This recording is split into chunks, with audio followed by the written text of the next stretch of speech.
जरा सोचो, एक आम आदमी को ऐसा इंजेक्शन मिल जाए जो उसके आँख, नाक, हाथ, कान सबकी शक्ति 100 गुना बढ़ा दे। लेकिन इस दवाई के कुछ साइड इफेक्ट्स भी हैं जिनके बारे में तो कहानी सुनकर ही पता चलेगा। कहानी की शुरुआत में हम डैरिल विदरस्पून नाम के एक लड़के को देखते हैं जो अमेरिका की एक यूनिवर्सिटी में पढ़ता था। एक दिन डैरिल अपने कमरे में सो रहा था जब उसकी माँ का कॉल आया। उसकी माँ ने उसकी नई नौकरी के बारे में पूछा तो डैरिल ने कहा कि उसे पूरा विश्वास है कि नौकरी उसे ही मिलेगी। उसकी माँ को उसकी माली हालत की भी चिंता थी, लेकिन डैरिल ने कहा कि सब ठीक है। इसके बाद यूनिवर्सिटी ऑफिस से फोन आया कि उसने अब तक फीस नहीं भरी है और डैरिल ने नकली आवाज निकालकर बहाना बना दिया, कौन डैरिल? अरे वो तो मर गया पिछले हफ्ते।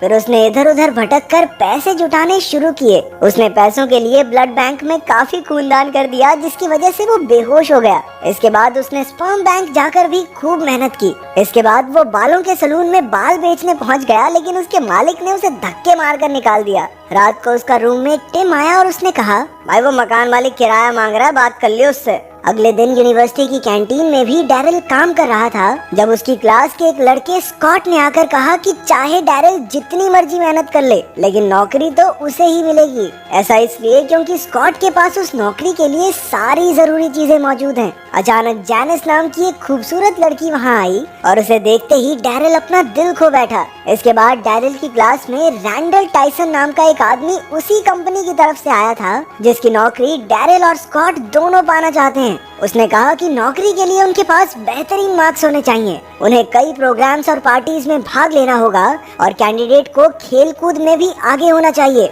इसके अलावा उन्हें कंपनी के बारे में मोटी मोटी नॉलेज भी होनी चाहिए। स्कॉट के पास ये सारी चीजें थी। रैंडल ने कहा कि क्योंकि एक ही आदमी की जगह खाली है तो 5 फाइनलिस्ट में से सिर्फ एक को चुना जाएगा। इसके बाद प्रोफेसर ने क्लास शुरू की जिसमें स्कॉट और डैरिल के बीच किसी बात पर बहस छिड़ गई। बाद में डैरिल आइस हॉकी कोच के पास पहुंचा क्योंकि उसे नौकरी के लिए खेल में भी हिस्सा लेना होगा, लेकिन डैरिल ने आज तक ये खेल नहीं खेला था इसलिए कोच ने मना कर दिया। फिर डैरिल ने अपने रूममेट टिम से मदद मांगी क्योंकि वो तो हॉकी टीम का कैप्टन था। टिम की सिफारिश पर जब कोच ने उसे खेलने का मौका दिया तो डैरिल एक भी गोल नहीं रोक पाया। फिर कैंपस के ग्राउंड की सफाई करते हुए डैरिल को एक इश्तेहार दिखाई दिया। उस सेमिनार में एक औरत ने उन्हें एक नए इंजेक्शन के बारे में बताया जो इंसानों की इंद्रियों की ताकत को काफी हद तक बढ़ा सकता है। लेकिन जब उसने इस दवाई के साइड इफेक्ट्स के बारे में बताया तो एक एक करके सारे बच्चे उठकर चले गए। आखिरकार कमरे में सिर्फ डैरिल ही पड़ा सो रहा था। उसने पैसे कमाने के चक्कर में बिना सारी बात सुने टेस्ट के लिए हाँ कर दी। फिर वो डॉक्टर थॉमस के ऑफिस में पहुंचा जहां डॉक्टर ने कहा कि डैरिल को एक एक करके उस दवाई के 6 इंजेक्शन लेने होंगे। डॉक्टर ने कहा कि शुरुआत में उसका संतुलन बिगड़ सकता है इसलिए उसे बच के रहना होगा। बाद में डैरिल एक पार्टी में हिस्सा लेने पहुंचा ताकि वो नौकरी के लिए तजुर्बा इकट्ठा कर सके। वहाँ उसकी मुलाकात जैनिस से भी हो गई जो उसके साथ डेट पर चलने के लिए मान गई। वहाँ पर स्कॉट भी मौजूद था जिसने उसकी बेइज्जती करके उसे पार्टी से भगा दिया। घर लौटकर डैरिल ने ड्रग का पहला इंजेक्शन अपने पिछवाड़े पे ठोक दिया। अगली सुबह जब प्रोफेसर सबका टेस्ट लेने लगा अचानक उसी वक्त डैरिल पर ड्रग का असर होने लगा। उसकी देखने और सुनने की ताकत इतनी ज्यादा हो गई कि उसे पेंसिल की आवाज, हीरे की चमक जैसी कई आम चीजों से दिक्कत होने लगी। परेशान होकर वो अजीबोगरीब हरकतें करने लगा। जब प्रोफेसर ने उसे रोकना चाहा तो उसे मिर्गी का दौरा पड़ गया। इसके बाद वो सीधा डॉक्टर थॉमस के पास शिकायत लेकर गया। डॉक्टर ने उसे हौसला दिया कि दवाई ने अपना काम दिखाना शुरू कर दिया है और थोड़े ही समय में उसका शरीर इस दवाई को अपना लेगा। डॉक्टर ने कहा कि डैरिल को प्रैक्टिस करके अपनी इस ताकत पर कंट्रोल करना होगा। ड्रग के असर से परेशान होकर डैरिल ने अपने कान, नाक सब बंद कर लिए, लेकिन फिर भी कोई फायदा नहीं हुआ। बेचारा उस नौकरी के लिए फाइनलिस्ट भी नहीं बन पाया। लेकिन धीरे धीरे वक्त के साथ उसने अपने शरीर पर काबू पा लिया। इसके बाद कंपनी ने 5 फाइनलिस्ट के लिए पार्टी रखी जहां डैरिल वेटर का काम कर रहा था। वहां उसने अपनी नई ताकत से जजेस को प्रभावित कर दिया और आखिरकार उन्होंने डैरिल को 6ठा फाइनलिस्ट बना दिया। इसके बाद वो एक पार्टी में पहुंचा जहां उसने जैनिस को अपनी सहेली तान्या के साथ बाथरूम जाते हुए देखा। उसने अपनी शक्तियों के इस्तेमाल से उनकी सारी बातें सुन ली। जैनिस कह रही थी कि उसे समझदार और नेक दिल लड़के पसंद हैं। उसके बाहर आते ही डैरिल ने उससे फ्लर्ट करना शुरू कर दिया और दोनों जैनिस के घर की ओर निकल पड़े। वहां पहुंचकर उन दोनों ने जल्द ही डिनर पर जाने का प्लान बनाया। बाद में कमरे में टिम ने डैरिल को दवाई का इंजेक्शन लेते हुए देख लिया और उसे लगा कि डैरिल अब नशे नुशे करने लग गया है। अगले दिन गेम में डैरिल ने बढ़िया तरीके से आइस हॉकी खेलकर कोच को खुश कर दिया। उसने गोलकीपर बनकर एक भी गोल नहीं जाने दिया, जिसे देखकर सब भौचक्के के रह गए। फिर उनकी टीम का मुकाबला एक दूसरी टीम से हुआ। डैरिल का कॉलेज आज तक कभी नहीं जीता था, लेकिन मैच के दौरान डैरिल ने एक भी गोल नहीं होने दिया और आखिरकार उनकी टीम पहली बार मैच जीती। सबने डैरिल की जमकर तारीफ की।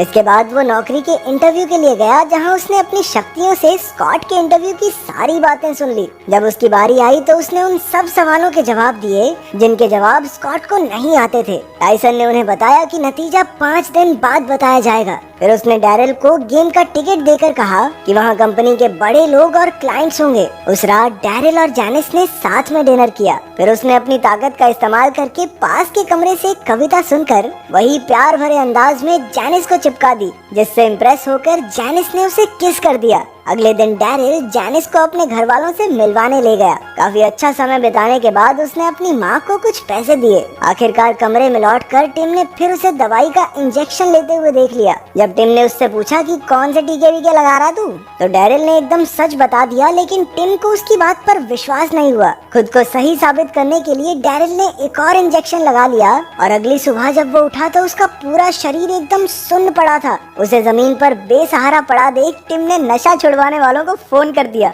उधर डैरिल फिर से डॉक्टर थॉमस के पास पहुंचा और डॉक्टर ने बताया कि डबल डोज की वजह से उसका शरीर सुन्न पड़ गया है। इस वजह से उसकी 5 में से सिर्फ 4 ही इंद्रियां काम कर रही हैं और 5वीं बार बार बदलती रहती है। इससे बचने के लिए डैरिल को 3 दिन तक बिस्तर में रहना होगा ताकि ड्रग खुद उसके शरीर से निकल जाए। लेकिन डैरिल को तो कल ही मैच में कंपनी वालों से मिलने जाना है। वो अगले दिन गेम में टाइसन के साथ बैठा था, जहां क्लाइंट्स भी मौजूद थे। अचानक उसकी सुनने की शक्ति बंद हो गई और जब सब नेशनल एंथम के लिए खड़े हुए तो वो बियर मंगवाने लगा। जब वो वापस आने लगा तो भाई साहब की आंखों की रोशनी चली गई और वो गलत जगह बैठ गया। उसकी हरकतें देखकर क्लाइंट की तो हंसी ही नहीं रुक रही थी। जब उसे दिखाई देने लगा तो एक प्लेयर ने उसे उठाकर कोर्ट में फेंक दिया। तो कुल मिलाकर उसने खूब भसड़ फैलाई, लेकिन टाइसन ने उसे बताया कि क्लाइंट ने डील के लिए हाँ कर दी है। रात को टिम ने एक लड़की को डैरिल के कमरे में जाते देखा तो उसने फिर से नशा छुड़ाने वालों को कॉल कर दिया। अबे लड़की का उससे क्या लेना देना। उस लड़की का नाम लोरेन है, जो जैनिस की बहन है, और वो अचानक से बिना बात ही डैरिल से फ्लर्ट करने लगी। लेकिन डैरिल को तो कुछ भी सुनाई नहीं दे रहा था। अचानक लोरेन ने डैरिल को चूमना शुरू कर दिया। उसी वक्त डैरिल की आंखों की रोशनी चली गई और उसका शरीर सुन्न पड़ गया। ये देखकर लोरेन उठकर चली गई। तभी जैनिस ने आकर देखा कि डैरिल बिना कपड़ों के जमीन पर पड़ा था। जैनिस अपने मन में उल्टी फुल्टी बातें बनाकर वहाँ से बाहर निकल गई। इसके बाद टिम नशा छुड़ाने वालों को लेकर वहाँ पहुँच गया और बेचारे डैरिल ने बड़ी मुश्किल से उन्हें रोका। ओ भाई ठीक हूँ मैं, सुई मत चुभो दियो, गेम कर दूंगा तेरी। उसने टिम को समझाने की कोशिश की, लेकिन वो कुछ सुनने को तैयार ही नहीं था। बाद में वो एक पार्टी में गया जहाँ स्कॉट ने उसे एक ड्रिंक बनाकर दिया और डैरिल बिना किसी परेशानी के पी भी गया। लेकिन सब हैरान थे क्योंकि वो ड्रिंक करेले जैसी कड़वी थी। इसके बाद स्कॉट ने उसे बैट से पीटना शुरू कर दिया, लेकिन उसका भी डैरिल पर कोई असर नहीं हुआ। अगली सुबह उनकी टीम का आइस हॉकी मैच था। सबको डैरिल से काफी उम्मीदें थी कि वो उन्हें जिता देगा,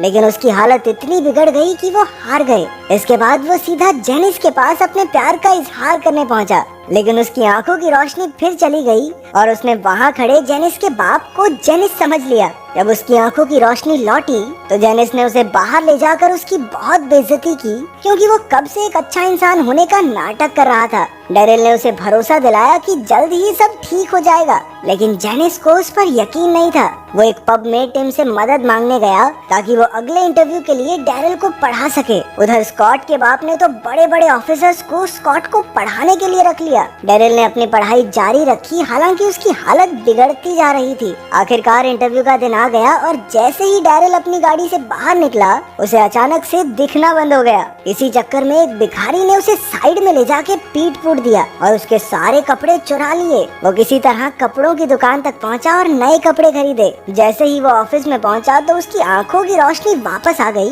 और उसने देखा कि उसके कपड़े ऑफिस के लिए कम और बैंड बाजे वालों जैसे ज्यादा लग रहे थे। अचानक उसकी जीभ सुन्न हो गई और उसने पैंट गीली कर दी। पेशाब का रंग देखकर वो समझ गया कि वो दवाई उसके शरीर से निकल चुकी है। आखिरकार वो कंपटीशन में गया और उसने बहाना बना दिया कि उसे बाकी कपड़ों से एलर्जी है, इसीलिए वो ऐसे कपड़े पहन के आया है। कंपटीशन शुरू हुआ और आखिर में डैरियल और स्कॉट बच गए। आखिरी डिबेट काफी लंबी चली और दोनों उन्हें बराबर काबिलियत दिखाई। अंत में प्रोफेसर ने उनसे एक सवाल पूछा जिसका जवाब स्कॉट को नहीं आता था। अपने हीरो डैरियल ने जवाब बता दिया और आखिरकार उसे नौकरी के लिए चुन लिया गया। लेकिन उस वक्त डैरियल को काफी पछतावा हुआ और उसने सबके सामने कह दिया कि वो गलत तरीके से यहाँ तक पहुँचा है। उसने बताया कि कैसे उसने एक दवाई ली और उसकी शक्तियों से वो फाइनलिस्ट बना। उसकी बात सुनकर सब के सब हक्के बक्के रह गए, लेकिन फिर भी उसकी सच्चाई और ईमानदारी के लिए उसे नौकरी पर रख लिया गया और उसके बॉस ने उसे मेहनत करके आगे बढ़ने की सलाह दी। इसके 1 साल बाद डैरियल जूनियर एनालिस्ट बन गया और उसने जैनिस के साथ एक प्यारा सा परिवार बसा लिया।